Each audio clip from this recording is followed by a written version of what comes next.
Hello and welcome to Tech Smarter. This is the show where we talk with innovators, operators, and investors who are shaping the future of aging services. I'm your host, Abby Ritchie, the tech guru at the Smarter Service. Today's episode is sponsored by Leading Age Arizona, and this show is brought to you by the Smarter Service. Now, if you're a senior living operator and you're struggling with the constant demands of tech that your residents have, and we know their questions have questions, I want you to reach out to us. Go ahead and DM me tech, and I'll be sure to connect with you. And without further ado, I'd like to bring my guest on today. We have Paul Pagnato. Welcome to Tech Smarter, Paul. I'm thrilled to have you with us. Thank you, Abby. It's an honor to be here on your show.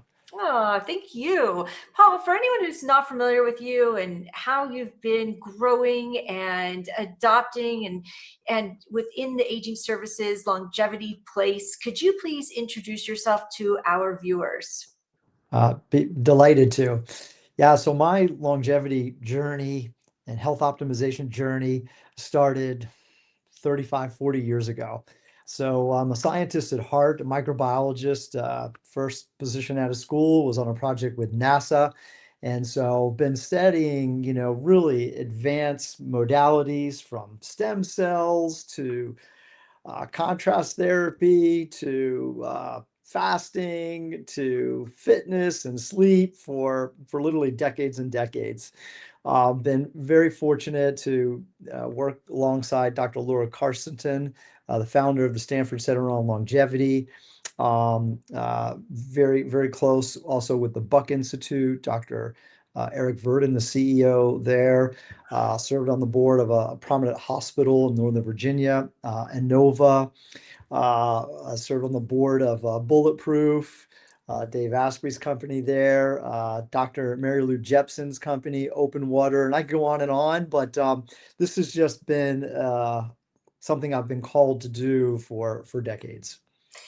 It's so unique because in the past, let's say 10 years, we've seen such a shift in what's happening in aging services. We've seen such a shift, and we can only anticipate more of that with a growing number of older adults that are aging every single day. And this type of shift looks like it has gone from, say, a 3-stage life to a 100-year multi-stage journey. How do we recode our mindset so that these extra decades are really a period of growth rather than just a super long retirement? Thank you, Abby. So the data is spot on. There's already over 935,000 centenarians, people living over the age of 100. And these individuals are vibrant. A lot of them are still engaged, working. They're playing with their great grandchildren. They're bicycling. They're hiking. So they're very vibrant, have an amazing health span. So I think what's really important is to reframe how we think about our health and our quality of life and the amount of time we're going to be here on this planet Earth.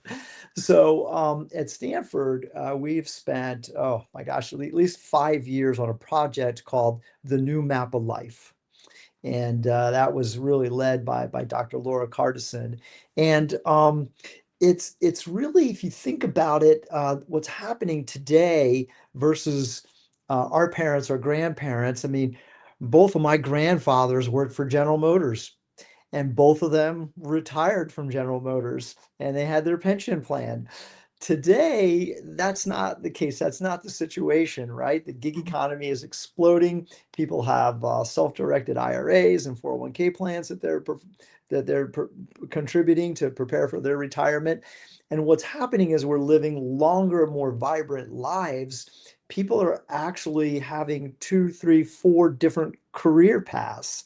So it is not uncommon for someone to go to school, study a certain profession, go into the labor force, be an expert at that, and then go back to school and have a different career, a different path. I mean, just myself, I'm 61 years old and I've had probably 4 different careers. in the span of the last 20 years. So the new map of life is really defining what it looks like, and it's so exciting when you have this mindset that, yeah, I'm going to be able to be active mentally, physically, relationship wise, beyond 60, 70, 80. Yeah. Yeah, it's funny. You just reminded me, I come from four generations of entrepreneurs. So on both sides of my family, and I saw my grandparents, totally thriving in maybe their fourth profession, and one that they absolutely love and continue to do up until the day they passed away, Mhm. because they just loved it, and it was totally different than what they originally started out to do. My stepfather, up until his 80s, only worked on days that started with T, and that's it.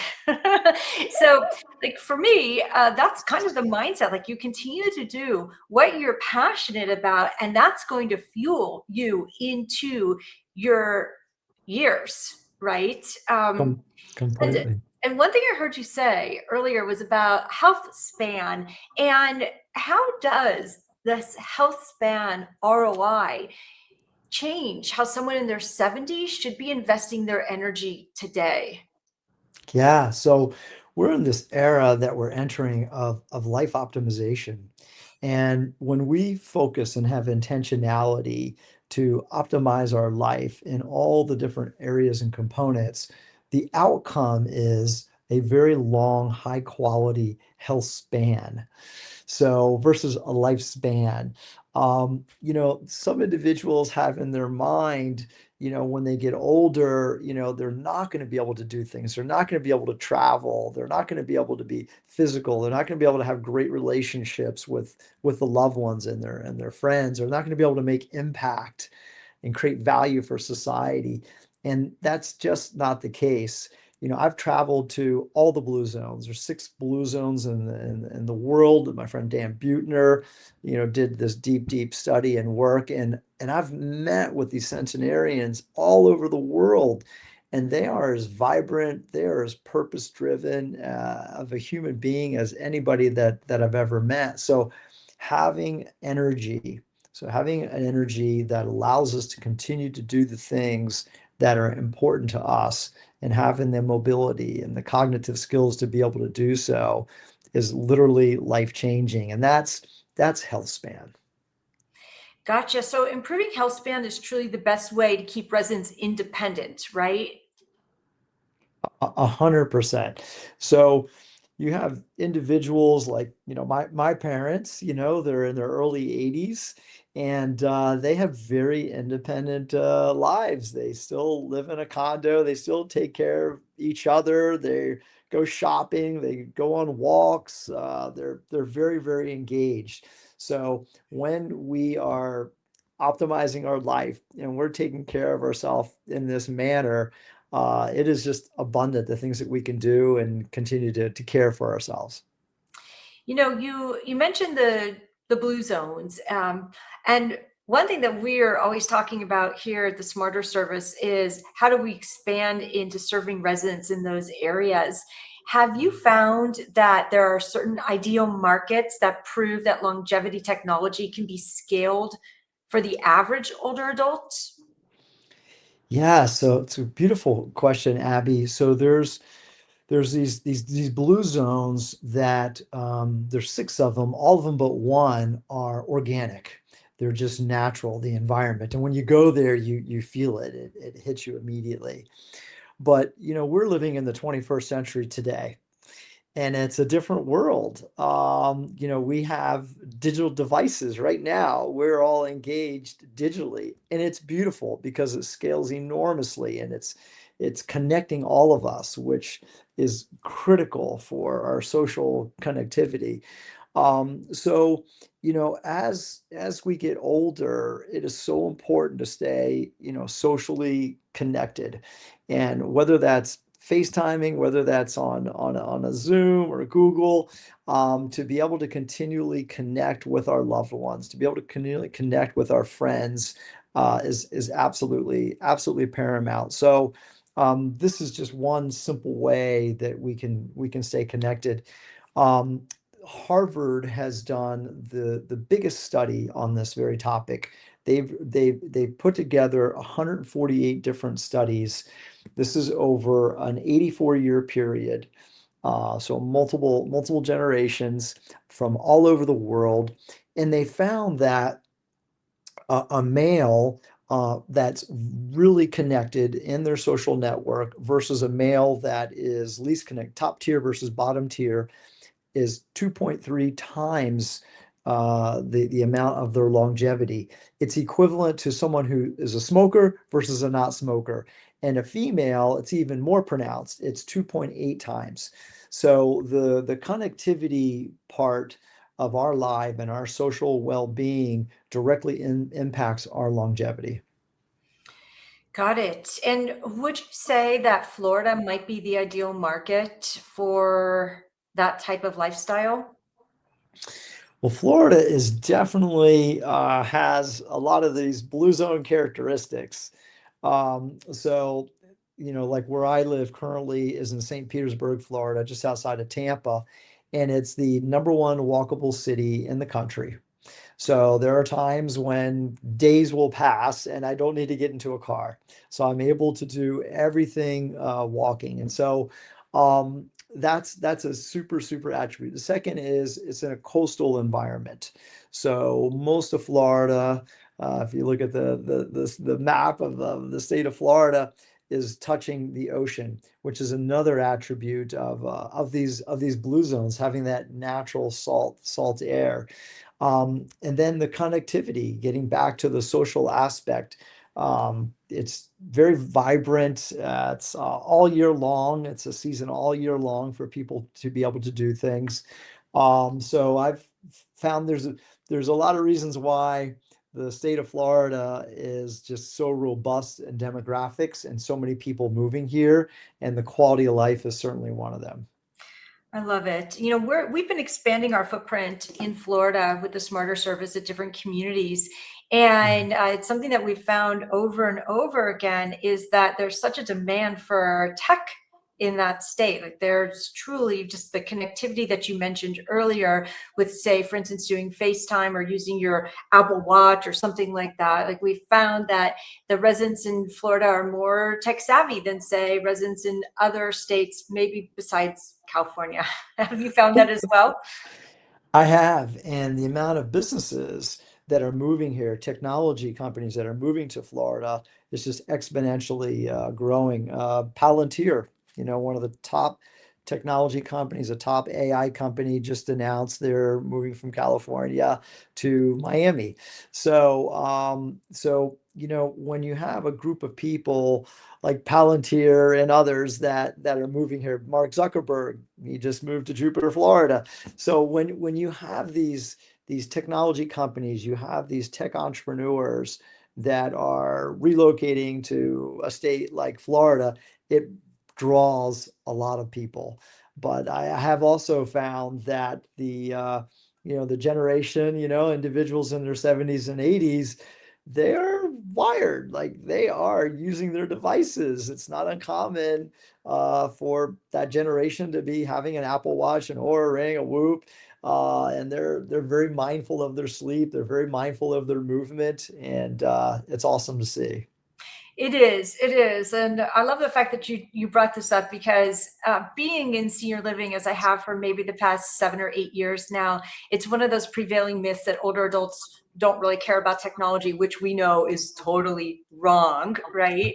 And the more that we can educate them, the more that we can provide them with a foundation of understanding when it comes to their devices, like they just gravitate towards that piece of education and want to learn how to use their devices their way.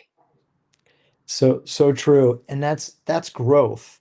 So what is really important for all of us and a species, like 99.9% of all species on our planet have gone extinct. And the common denominator with humans is that we continue to grow.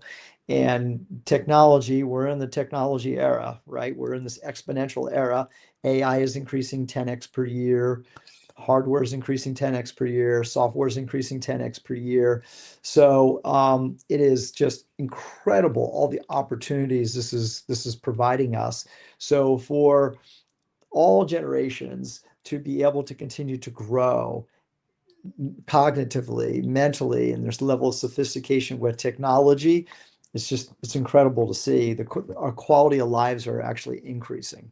Yep. And when it comes to adding in things like tech stacks and for health and AI and biomarkers, these are things that may have been only used for elite athletes only. How do we take things like that and make them simple and affordable for a typical senior living community?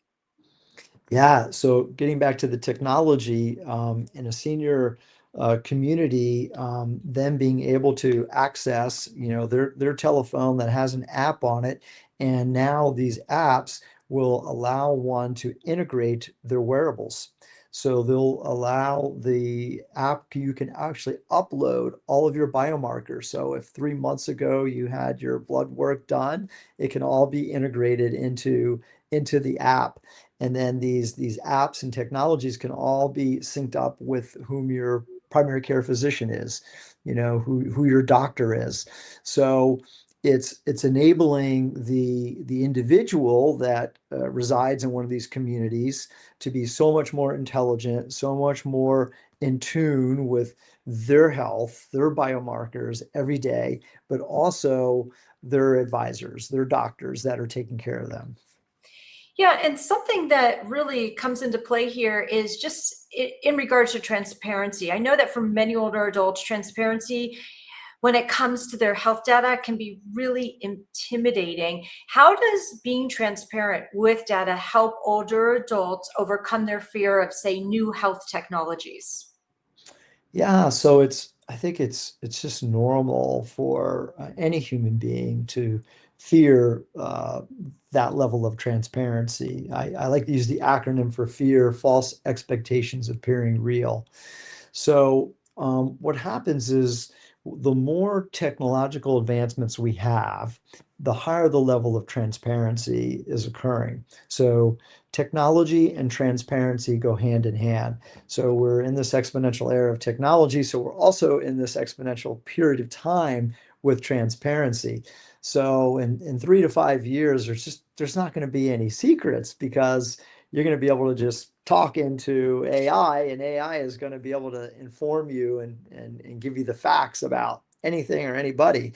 So we're just very, very quickly headed there. But I think it's normal to fear that individuals will take advantage of that information, and that does happen. So it's important that we have the proper procedures in place, and that you work with a quality firm that has the proper cyber protections in place.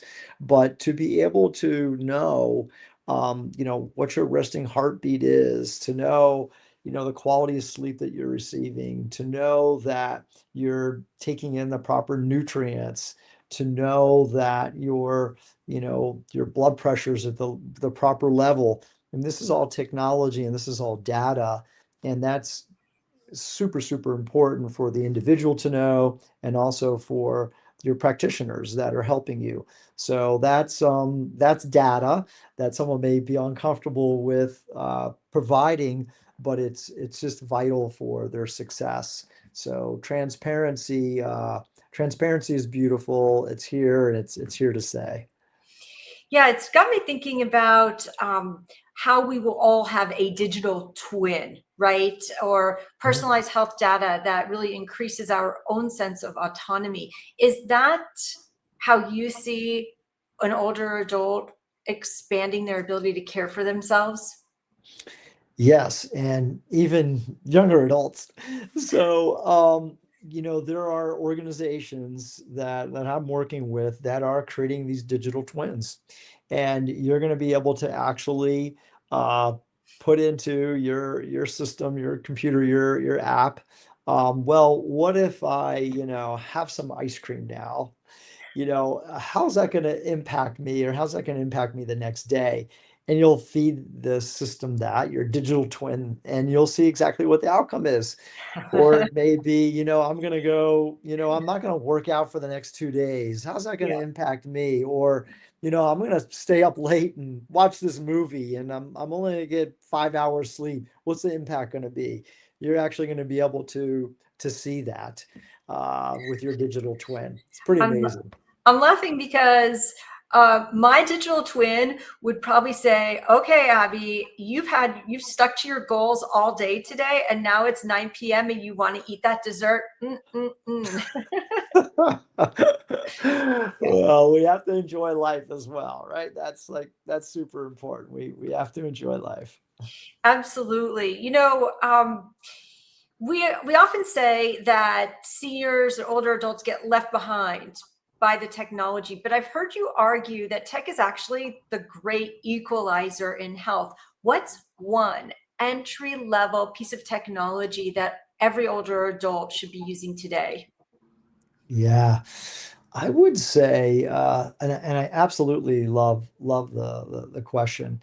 So, if one is an iOS user, an Apple user, I would say the health app on the iPhone, even Android users have access to it. I would suggest the health app. That's of no charge on their devices. So within their health app, they can measure their mobility, how much activity they have each day. They're going to be able to measure their heart rate. They're going to be able to measure their sleep that they have. So many functions. So that would be the one I would recommend to somebody that pretty simple to utilize, set up, and we'll just get somebody thinking and have some intentionality regarding Mhm. some of these key performance indicators for living a long quality life. Right. Everything from gait analysis to fall detection to just breathing mindfulness, right? Or, Mhm. stand, Yes, it's time to stand up. It's time to exactly. breathe. Yeah.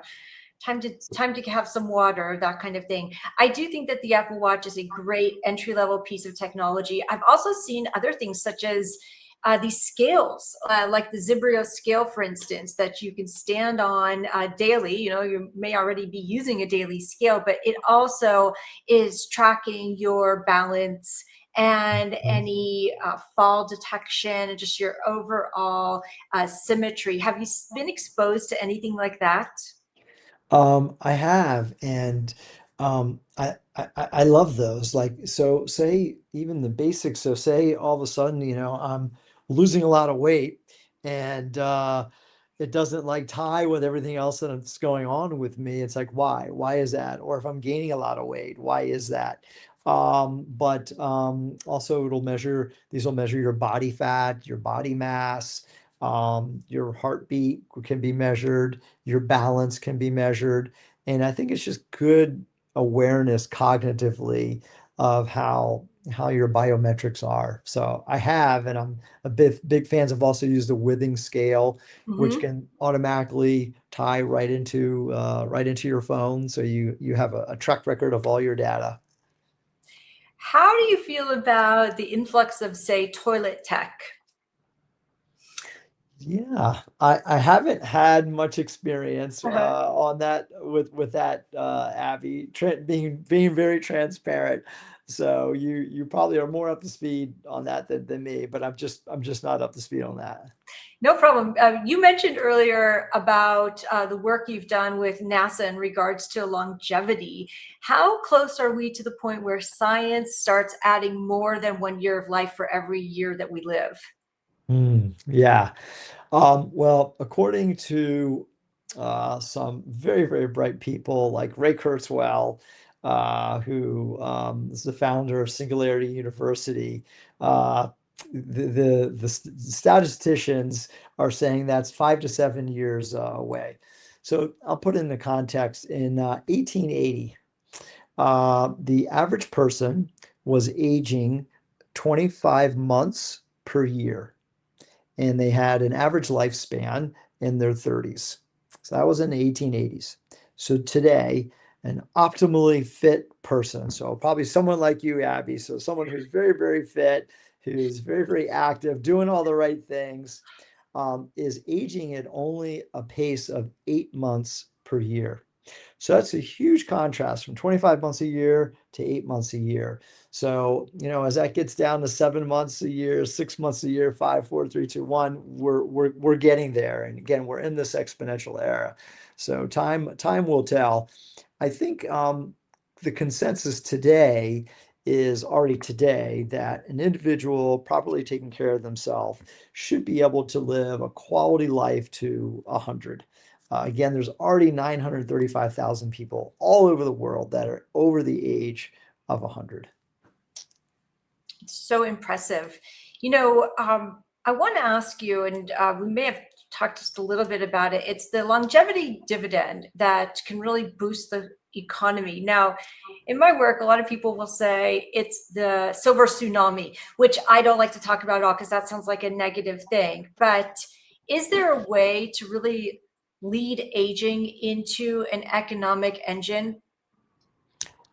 Absolutely. One of the most profound impacts on a society's economy is health span, people living longer, healthier.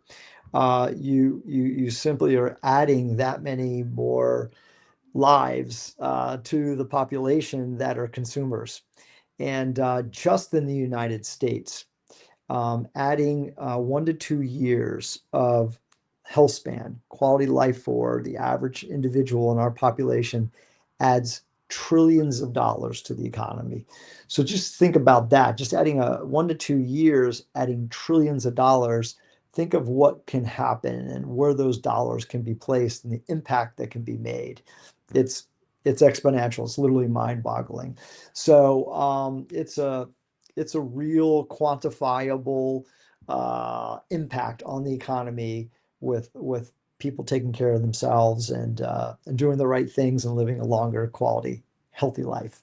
So, if you are speaking to a senior living operator, and many of the people who watch Tech Smarter are senior living operators, what would you recommend in order to increase the lifespan and the longevity of a resident? Yeah. So it starts with education. So Nelson Mandela said this so eloquently that education is the most powerful force in the universe. So the first step would be for these amazing communities to provide the tools to be able to educate their constituents, their residents in their communities on some of the things that we're talking about. So that's the first step is education. And then the second step would be provide tools. So provide, actionable tools for the residents to be able to take action upon. It may be healthier eats. It may be facilities to be able to have movement and to exercise in. It may be social engagement. And I know many, many communities are already on their way, are already doing these things. But that's what I would suggest. So it's education, informing them, and then providing the tools to stay connected, be more active, eat healthier, and just be aware of the impact all these things can make. It's so important. So, I want to ask you. I know you mentioned your parents. What would you recommend to your parents today that they start doing to extend the longevity of their lives? Mm. Love that question. I would recommend for them to and encourage them to continue to increase their social network. So they are social beings to begin with, but I would just recommend for them to continue the social aspect, continue to make impact, continue to help other people. If every day all of us can walk away at the end of the day having made a difference to someone else, making an impact to someone else, and doing that through our own social networks, Yeah. that's going to add a lot of years to our life. 100%. You know what? If people want to get in contact with you, what's the best way for them to reach you? The best is LinkedIn. I'm very, very active on LinkedIn, so it just was placed up there. So if you type in my name, Paul Pagnato, and you put LinkedIn, you'll come right to my profile. I'd love for you to follow me, actively posting every single week, and we can have a dialogue that way. Wonderful. Thank you so much for being a guest today. And for those of you that are joining us in the chat afterwards, we love your participation, and we will see you all right back here next week. Thank you. Thank you, Abby.